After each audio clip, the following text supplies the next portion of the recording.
Hi friends, நாங்கள் JK ஃபேமிலியிலேருந்து பேசுகிறோம். இன்றைக்கி என்ன பார்க்க போகிறோன்னா கேரட் கீர் பார்க்க போகிறோம் ஃப்ரெண்ட்ஸ். வாங்க வீடியோக்குள்ளே போகலாம். நானும் சோறாக்கிட்டேன், ரசம் வச்சுட்டேன். இப்போ கேரட் கீர் செய்ய போகிறேன். இன்னமும் என் பையனை பாருங்கள், கிச்சனை விட்டு போகல. பாருங்கள் என்ன நான் பண்ணிகிட்ருக்கான் பாருங்கள்.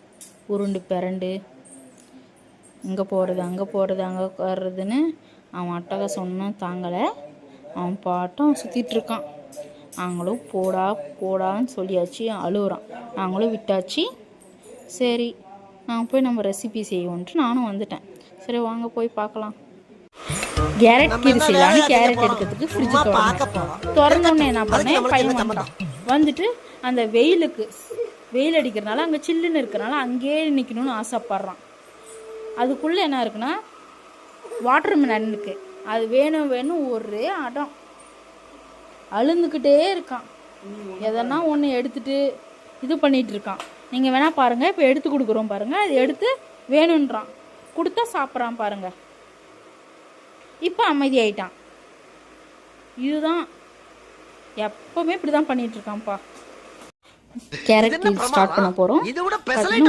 கிச்சன் விட்டு போக கிடையாது. ஃபோன் சொன்னாலும் அழுகுறான். அதனால் நாங்கள் விட்டாச்சு. அதனால் இப்போ ரெடி. இப்போ அடுத்ததாக ஸ்டெப் எடுக்க போகிறோம். வாங்க பார்க்கலாம். பாருங்கள், கேரட் அரிஞ்சு வச்சுருக்கேன்.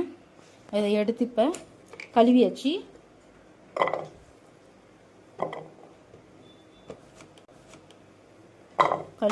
இப்போ குக்கரில் போட்டு முழுகிற அளவு தண்ணி ஊற்றி ஒரு 2 விசில் வைக்க போகிறோம். பாருங்கள், இப்போ ஒரு 2 விசில் இல்லை 3 விசில் வைக்க போகிறோம்.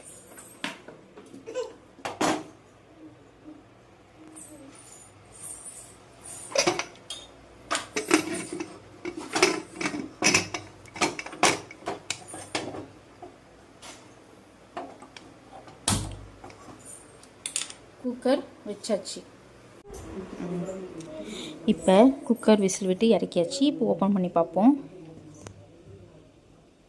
இப்போது ஓப்பன் பண்ணி பார்த்தாச்சு. இப்போ இதை தண்ணி இழுத்துட்டு தட்டில் போட்டு ஆற வைக்கணும். இப்போ கேரட் வெந்துச்சு. இப்போ தட்டில் போட்டு ஆற வச்சுருக்கோம். ஆற வச்சுட்டு பின்னாடி மிக்சியில் போட்டு நல்லா பேஸ்ட்டாக அரைச்சிக்கணும். இப்போ நம்ம கேரட் ஆற வச்சது ஜாரில் போட்டாச்சு. இப்போ இது முழுகிற அளவுக்கு தண்ணி ஊற்றி மிக்ஸியில் பேஸ்ட்டாக பண்ணுவோம்.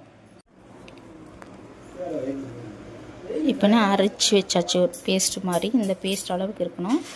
அதுக்கப்புறம் கடாயில் பால் ஊற்றி காஞ்சிட்ருக்கு. காஞ்சி முடிச்சோடனே இந்த கேரட்டை எடுத்து போட்டு அதில் கலக்கணும். பால் நல்லா கொச்சோடனே கேரட் அரைச்சி வச்ச கேரட் இதில் போட்டு மிக்ஸ் பண்ணிவிட்டு நல்லா கொச்சிட்ருக்கு.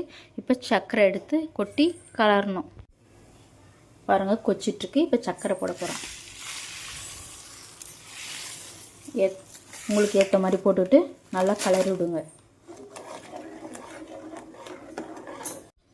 நல்லா கொச்சிட்ருக்கு. இப்போ என்கிட்ட ஏலக்காய் தூள் இல்லாதனால நான் ஏலக்காய் தட்டி போட்டிருக்கேன். இதில் முந்திரி, பாதாம், பிஸ்தா எல்லாத்தையும் போட்டு 5 நிமிஷம் நல்லா கொதிக்கணும். பாருங்கள், நல்லா 5 நிமிஷம் கொதிக்குது. கொச்சோன்னே ஆஃப் பண்ணிவிடுங்க. அவ்வளோதாங்க, சூப்பரான கேரட் கீர் ரெடி ஆயிடுச்சு. ஃப்ரிட்ஜில் வச்சு கூட குடிக்கலாம். என் ஸ்டைலில் அருமையான கேரட் கீர் ரெடி. இது பிடிச்சிருந்தா சப்ஸ்கிரைப் பண்ணுங்கள். பாய்.